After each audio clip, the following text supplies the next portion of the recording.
দুনিয়ার গরিব হয়ে যান জন্মেন না, বুঝেননি?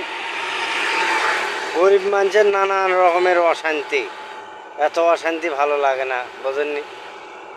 গরিব মানুষের নানান অশান্তি, আর বড় লোকেরা খায়া হুঁশ পাচ্ছে না, বুঝছেন? মাছ গোস্ত ইডে উডে চাউল টাউল সব কিছু। আর এমন ফল্লার গরিব মানুষ আমরা 5 টাকা ভরার জন্যও দৌড়াচ্ছি, 10 টাকা ভরার জন্যও দৌড়াচ্ছি, 20 টাকা ভরার জন্য দৌড়াচ্ছি। ইংরেজ কুড়েতে কুড়েতে কুড়েতে কুড়েতে মনে করেন টাকাই হয়নি, টাকাই তো পৌঁছে না। গরিব হওয়াটা অপরাধ নয়? কি অবস্থা গরিব গরিব মানুষের, কি করবে?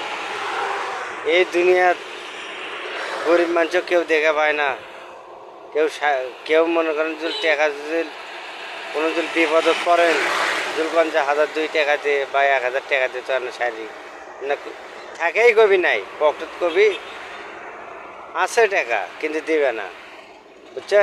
কিন্তু টাকা ঠিকই আছে, কিন্তু টাকা ঠিকই আছে কিন্তু দিবে না।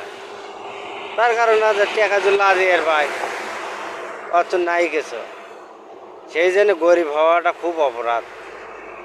এই গরিব যে কিছু খোঁজনু,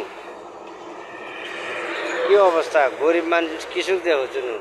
এই এখন গাড়ি কিনছি, এই 5 টাকার জন্য দৌড়ে নাগিচ্ছে, 10 টাকার জন্যও দৌড়ে নাগিচ্ছে। তাহলে কি অবস্থা, খারাপ নয়?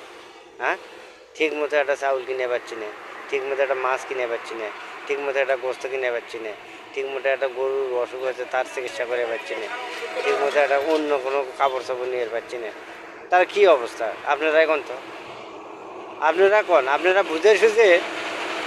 বুঝে সুঝে আমার কমেন্টে জানাবেন, বুঝছেন? মোবাইলে আমার কমেন্ট করে জানাবেন যে আর বুদ্ধিটা কি গাড়ি চালান বাদ দেবো? এই গরিব হওয়াটা কি অপরাধ আছে? আপনারা এখন এই গরিব মানুষের যে এত জ্বালা, এত কষ্ট, ভালো লাগে না। হোক, যা হচ্ছি, টেনশন করে তো লাভ নাই। বেশি আবার টেনশন করলে শরীরের সমস্যা হয়ে যাবে, বুঝলেননি? সে অল্প টেনশনই ভালো। আর সব বড় লোকেরাই ভালো, কোটি কোটি টাকা কামাই করছে, করছে সে করছে।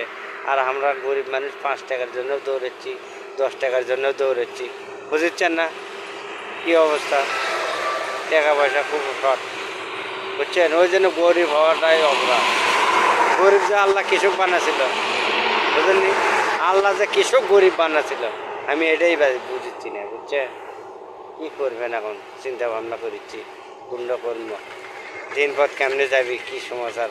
ভালো, আমার কোনো কিচ্ছু ভালো লাগছে না। ভালো থাকবে।